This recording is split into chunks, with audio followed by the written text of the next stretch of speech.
सगळ्यांनी अगदी जोरात देवेण्यासाठी टाळ्या वाजवा, प्रचंड टाळ्या वाजवा देवेण्यासाठी. खूप सुंदर बाळा, अतिशय सुंदर. मनपूर्वक धन्यवाद. खरोखर तुझ्या शिवगर्जनेने अंगातलं रक्त खरोखर सळसळलं बाळा.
महाराष्ट्रात जसे आवाजाची जादूगार आहेत तसे ते हार्मोनियमचे आणि पक्वाचे जादूगार बसलेले आहेत. ज्योत से ज्योत जगाते चलो संवादिनीतून आणि मृदंगामधून अबोल असणाऱ्या एक वाद्यामधून, म्हणजे सुशीर वाद्य आहे आणि हे चर्म वाद्य आहे, या वाद्यामधून आपल्याला एक फार मोठा संदेश या दोघांनी दिला. मनपूर्वक धन्यवाद.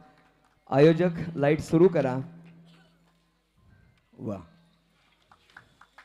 यानंतर आदरणीय सुनील ठाकूर यांना विनंती करतो की आपण पोलीस सूत्र घ्यावी.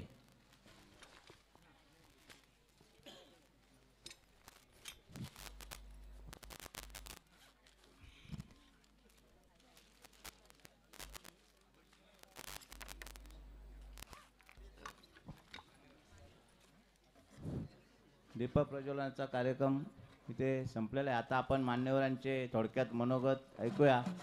तत्पूर्वी काही मगाशी माझ्याकडून नावं राहिली. लक्ष्मण महाराज फराट, अतिशय 2 दिवस खिंड लढवली आपण. त्याचप्रमाणे आमचे थोरवे दादा कुठे आहेत ते सुद्धा. पानमन दादा, तुमचं विशेष कौतुक असं की परवा कीर्तन होतं, कीर्तन संपलं, 3 महिला होत्या इथे कडावच्या. आता जायचं कसं, गाड्या आमच्या दुसरीकडे गेल्या होत्या. ह्या व्यक्तीने 3 महिलांना एका वेळेस गाडीला कडावला सोडलं. धन्यवाद. आणि तुम्ही इथे आलात. आणि त्याचप्रमाणे आता आपल्या संजय शेठ कडू यांचं आगमन झालेलं आहे. त्यांचं इथे ग्रामस्थांनी स्वागत करावं अशी त्यांना मी विनंती. त्यानंतर दिलीप प्रभाकर गडकरी, ज्येष्ठ पत्रकार साहेबांनी आपलं मनोगत व्यक्त करावं अशी आपणास विनंती.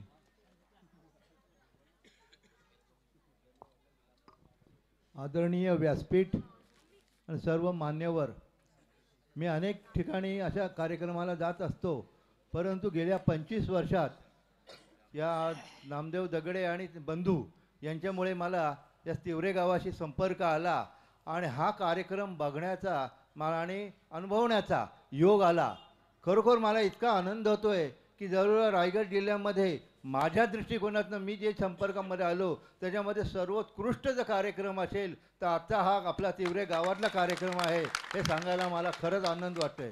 आणि सर्व मगाशीच आमच्या साहेबांनी सांगितलं की मान्यवरांचे सत्कार होतात हो, पण आमच्या भगिनींचा सत्कार केला हा जो आहे हा तर मला तर कुठेही अनुभवाला आला नव्हता. त्याच्याबद्दल तिवरे गावकऱ्यांचं कौतुक करावं तेवढं थोडं आहे.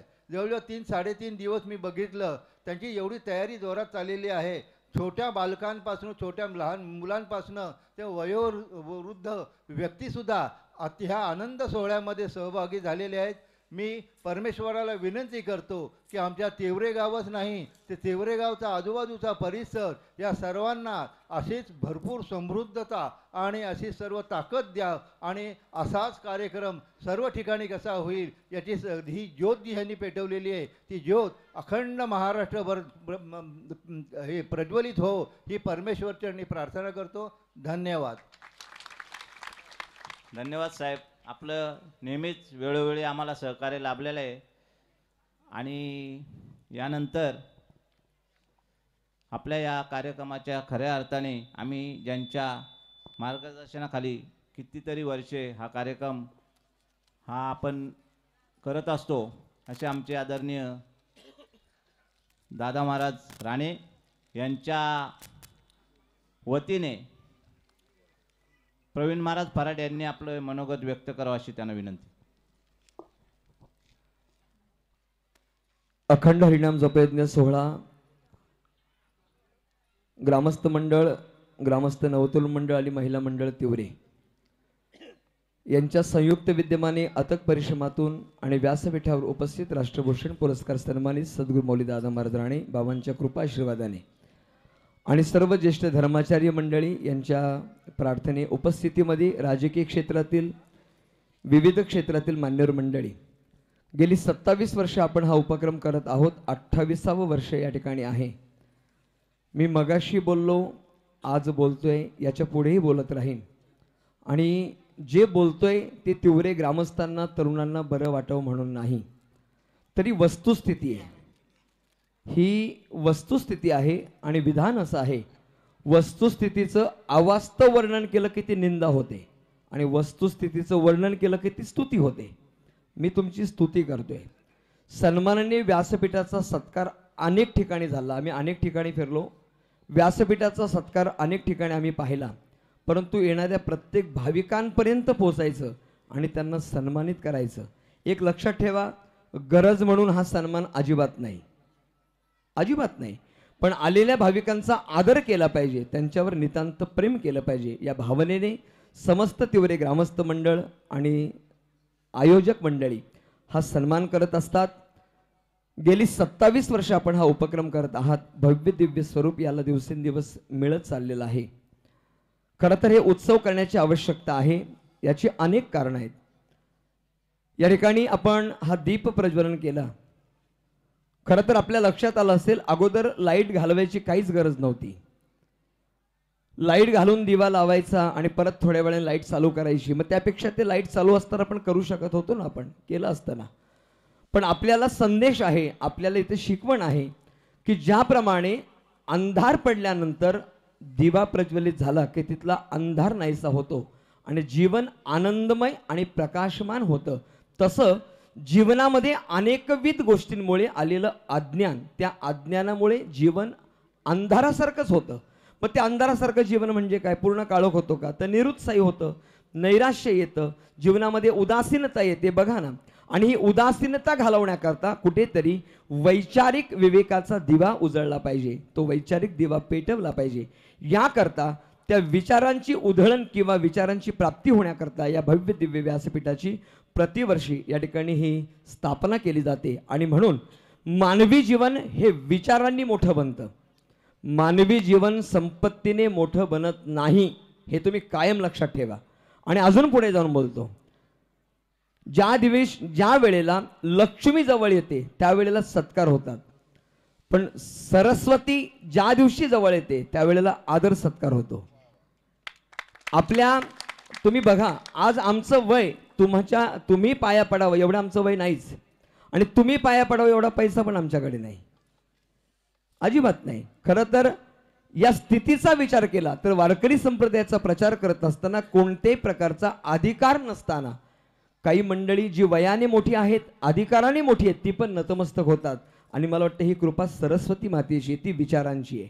आणि नेहमी आपली संस्कृती सुरुवातीच्या काळापासून विचारांची जोपासना करणारी संस्कृती आहे. तुम्हाला सगळ्यांना माहिती आहे, प्रभू रामचंद्रांनी अयोध्येचं राज्य करत असताना त्या अयोध्येच्या राज्यामध्ये विचारांकरता ऋषीमुनी अर्थात वशिष्ठ मुनींचे विचार घेतले. भगवान श्रीकृष्णाने सांदीपनी ऋषींचे विचार घेतले. ज्या हिंदवी स्वराज्य संस्थापक छत्रपती शिवरायांमुळे आज आपण हे सुखाचं राज्य पाहतो, त्या राज्याचा विचार करत असताना त्यांनी समर्थ रामदास स्वामी आणि जगद्गुरु श्री तुकोबराया यांचे विचार त्यांनी स्वीकारले. आणि विचार स्वीकारल्यानंतर त्या विचारांच्या माध्यमातून या हिंदवी स्वराज्याची स्थापना झाली. आणि म्हणून मानवी जीवनामध्ये विचार महत्त्वाचे आहेत. वैचारिक व्यंग समाजामध्ये कदापि स्वीकारलं जात नाही, परंतु शारीरिक व्यंगाचा स्वीकार होतो, वैचारिक व्यंग स्वीकारलं जात नाही. आपल्या इथे आदरणीय पानमन दादा बसलेले आहेत. खरं तर जीवनामध्ये त्यांना शारीरिक व्यंग आलेले आहे. मग ते अपघाती असेल किंवा जन्मजात असेल त्याची आपल्याला पूर्वपीठिका पाहिजे नाही, पण ह्या माणसाची मनातली शक्ती प्रबळ आहे म्हणून तो माणूस किल्ले चढतोय, म्हणून त्यांना घोरपण म्हटलं जातं. पण जर आपल्याला पाय नाही असं जर एखादा माणूस म्हणाला असता तर तो घरात बसला असता. काय बोलला असता? काय करू, पाय नाही, काय करू, हे नाही. प्रत्येक गोष्टीला त्यांनी उत्तर दिलं असतं. एक लक्षात ठेवा, विचारांचं व्यंग हे समाजामध्ये स्वीकारलं जात नाही आणि शारीरिक व्यंग स्वीकारल्याशिवाय राहत नाही. आणि म्हणून विचारांची उंची वाढण्याकरता या व्यासपीठाची आवश्यकता आहे. आणि ते व्यासपीठ या ठिकाणी पदोपदी आपल्याकरता उपलब्ध केलं जातं. मी मागच्या एका दीपोत्सवमध्ये बोललो होतो, मी राजकीय पक्षाच्या अनुषंगाने विचार मांडत नाही. माझा हा विचार आहे धर्मप्रेरक आहे. महाराष्ट्रामध्ये असंख्य मुख्यमंत्री आम्ही पाहिले, असंख्य मुख्यमंत्री पाहिले. या अगोदर झाले, याच्या पुढे होतील, चांगलेच झाले, मला त्यांच्याबद्दल काही बोलायचं नाही आणि त्यांच्यावर टिप्पणी करावी एवढा माझा अधिकार नाही, तेवढा अभ्यास पण नाही.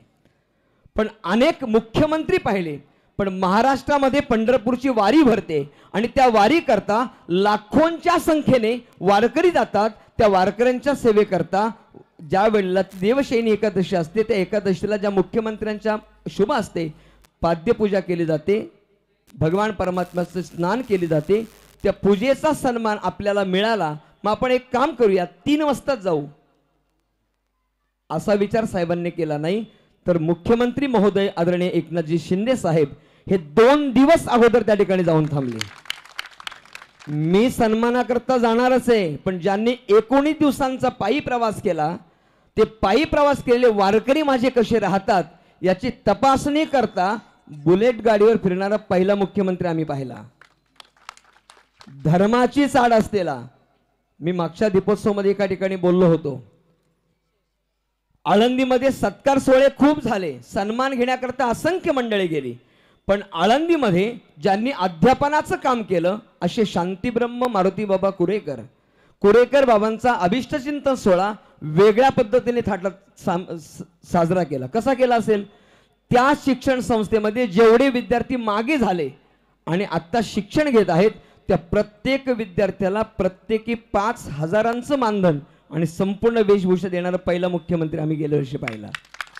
हे तुम्हाला कशा करता सांगतोय?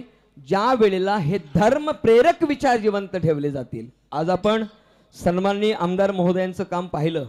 माझ्या वारकऱ्याला पंढरपूरला जाणं शक्य नाही, कदाचित पैसा असेल नसेल, शारीरिक क्षमता असेल नसेल, शरीर जाणं होईल ना होईल, विचार केला असेल साहेबांनी पंढरपूरला वारकऱ्यांना पाठवण्यापेक्षा वारकऱ्यांच्या पांडुरंगालाच इथं आणू आणि पंढरपूरचा पांडुरंग 52 फुटाची मूर्ती आपल्याकरता इथे भेटली. आता आपण सगळेच जण बाहेर आहोत म्हणून ठीक आहे, तुम्ही रात्री जाऊन बघा, रात्री 11 वाजता 11 नंतर तुम्ही जाऊन बघा. मंडळी 20व्या करता मंडळी काही माणसं तिथे बसतात, त्यांचे विचार मला माहिती नाही, मी त्यांचा अभ्यास केला नाही आणि मला करायची आवश्यकता वाटत नाही. पण पांडुरंगाचरणी गेल्यानंतर 20वा मिळतोच, त्याचं दर्शन तुम्हाला तिथं घडेल. आणि एक सगळ्यात महत्त्वाची गोष्ट साहेबांची सांगतो, शिर्षे येथे दीपोत्सव होता. साहेब भाऊ आणि आम्ही तिथे दीपोत्सवाला होतो. भाऊ म्हणाले, प्रवीण महाराज एक काम करा, ज्या गावात सप्ताह नसेल, वाक्य ऐकताय तुम्ही सगळे, तुमच्यासाठी पण आहे, ज्या गावात सप्ताह नसेल त्या गावात सप्ताह सुरू करा, लागेल तेवढं योगदान मी देईन. क्रिकेटचे सामने भरवायला परवानगी नाही दिली. ज्या गावात सप्ताह असले तिथं, पण असले तिथं 2 नका करू, ही पण सूचना दिली. खालच्या आळीचा सप्ताह हनुमान जयंतीला होतो आणि वरच्या आळीचा दत्त जयंतीला, ते बंद करा आणि एक सप्ताह करा. मंडळी, हे विचार ज्या दिवशी समाजामध्ये पेरले जातील त्या दिवशी आपला सृजान नागरिक देशाचा घडेल. नाहीतर रील्स पाहिलेली आहे, चर्नी रोडच्या समुद्र चौपाटीवर एक रील्स होती. एक रिपोर्टर सगळ्यांची तपासणी करत होता, तो माईक घेऊन सगळ्यांकडे फिरत होता आणि छत्रपती शिवरायांचं पूर्ण नाव विचारत होता. देवेन, ते पाहिली ना तू? छत्रपती शिवरायांचं नाव, संपूर्ण नाव सुशिक्षित मुलांना 25 ते 30 मुलांना सांगता आलं नाही. महाराष्ट्रात जगतोय कशा करता प्रश्न आहे. आज आपल्याला जर ज्या महाराजांमुळं आपल्या मंदिराचा कळस सुशोभित करणं दिसतोय, ज्या मंदिरामध्ये आपण सोहळे नसेल तर याच्या इतकी शोकांतिका कोणती नाही. आणि हे विचार जर टिकून ठेवायचे असतील तर एवढं मोठं व्यासपीठ टिकवणं अत्यंत आवश्यक आहे. मी या दीपोत्सवच्या प्रसंगी आपल्याला सगळ्यांना विनंती करेल की हे विचार प्रेरित ठेवण्यासाठी आपलं संघटन खूप महत्त्वाचं आहे. तिवरे गावातील सगळ्या मुलांना मी जाणतोय, गावातलं कार्य मला माहिती आहे. आपण इथं दीपोत्सव करतोय तर मुलांनी सगळं साहित्य पोच केलं तिकडे. महाराज, तुम्ही भक्त हुशार म्हणा का आम्ही तयारच आहोत पत्रवळी टाकून. अर्ध्या 1 तासामध्ये एवढ्या समाजाला जेवण घालण्याची क्षमता तिवरे गावातल्या मुलांमध्ये आहे महाराज. आणि ती मुलं त्या ठिकाणी सज्ज आहेत. तुमच्या सगळ्यांसाठी ते भोजन वाढण्यासाठी निश्चित तयार आहेत. मी तिवरे गावातील सर्व आयोजक मंडळी, शेठसारखी मंडळी आहेत. मला आत्ता सांगत होते प्रवीण महाराज, पुढच्या वर्षी चैतन्य महाराज भेटले तर बघा, ₹1,00,000 नाही 1.5 लाख गेले तरी चालतील. ही माणसं फार कठीण आहेत महाराज. आणि शेठबद्दल कौतुक नाही, पण पंगत जिथे नाही, जिथे कमी पडेल तिथे सुनील शेठ उभा राहतोय. हा पहिला दातृत्व संपन्न दाता आहे की ज्याने जिथे पंगत नाही तिथे माझं नाव बिनधास्त टाका असं या सन्माननीय मनोज शेठ थोरवे साहेब यांचं आगमन या ठिकाणी होत आहे.